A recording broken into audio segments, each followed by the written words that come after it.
क्या कभी ऐसा लगा है कि पूरी दुनिया आगे बढ़ रही है लेकिन तुम्हारी जिंदगी जैसे वहीं रुक गई है? हर सुबह एक नई उम्मीद लेकर उठते हो, लेकिन हर शाम वही थकान, वही निराशा, वही खालीपन लेकर सो जाते हो।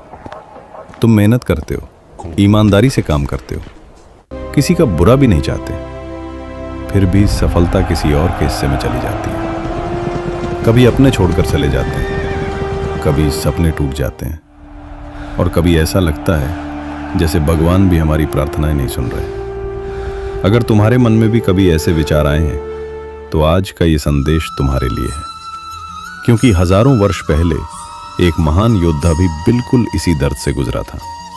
उसका नाम था अर्जुन। कुरुक्षेत्र का मैदान, दोनों ओर लाखों योद्धा, शंख बज चुके थे, युद्ध शुरू होने ही वाला था। लेकिन तभी अर्जुन के हाथ कांपने लगे, उसकी आंखों में आंसू भर आए। उसने अपना गांडीव नीचे रख दिया। उसने श्री कृष्ण से कहा, हे माधव, मैं ये युद्ध नहीं लड़ सकता। अपने ही लोगों को मारकर मिलने वाला राज्य मुझे नहीं चाहिए। उस समय अर्जुन को युद्ध से नहीं, अपने ही मन से हार का डर था।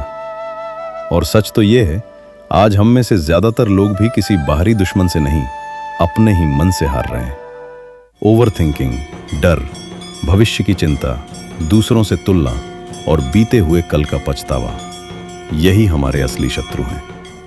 तभी श्री कृष्ण मुस्कुराए। उन्होंने अर्जुन की ओर देखा और बहुत शांत स्वर में कहा, तुम्हारा सबसे बड़ा युद्ध बाहर नहीं, तुम्हारे अपने मन के भीतर चल रहा है। यही भगवद गीता का पहला संदेश है। जब मन अशांत होता है तो पूरी दुनिया गलत दिखाई देती है, लेकिन जब मन शांत हो जाता है तो वही दुनिया एक अवसर बन जाती है। इसलिए श्री कृष्ण कहते हैं, पहले अपने मन को जीत लो, फिर संसार अपने आप छोटा लगने लगेगा। अब सोचो, तुम पिछले कई दिनों से किससे लड़ रहे हो? दुनिया से या अपने ही विचारों से? शायद समय आ गया है अपने भीतर की उस आवाज को सुनने का जो हमेशा से तुम्हें सही रास्ता दिखाना चाहती थी। और यही वह क्षण है जहां से तुम्हारे जीवन का नया अध्याय शुरू हो सकता है, क्योंकि अभी श्री कृष्ण तुम्हें गीता का वो पहला रहस्य बताने वाले हैं जो तुम्हारी चिंता को हमेशा के लिए बदल सकता है। श्री कृष्ण ने अर्जुन की ओर प्रेम से देखा। उनकी आंखों में करुणा थी और चेहरे पर एक ऐसी शांति जो पूरे ब्रह्मांड को स्थिर कर सकती थी। फिर उन्होंने अत्यंत शांत स्वर में कहा, हे पार्थ, मनुष्य का सबसे बड़ा दुख उसकी परिस्थितियां नहीं होती, बल्कि उन परिस्थितियों के परिणाम को लेकर उसका भय होता है। और फिर श्री कृष्ण ने वो दिव्य उपदेश दिया जो हजारों वर्षों से करोड़ों लोगों के जीवन का मार्गदर्शन करता आ रहा है। कर्मण्येवाधिकारस्ते मा फलेषु कदाचन मा कर्मफल हेतु भूर्माते संगोस्त्व कर्मणि।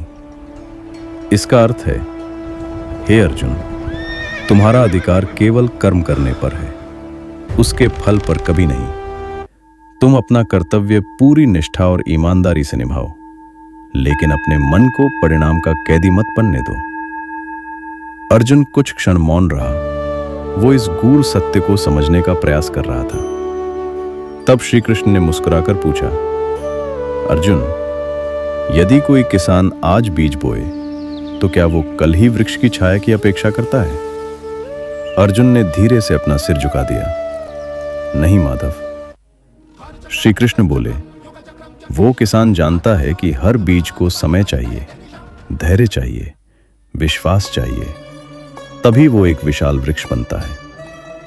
लेकिन मनुष्य कर्म तो आज करता है और परिणाम आज ही चाहता है।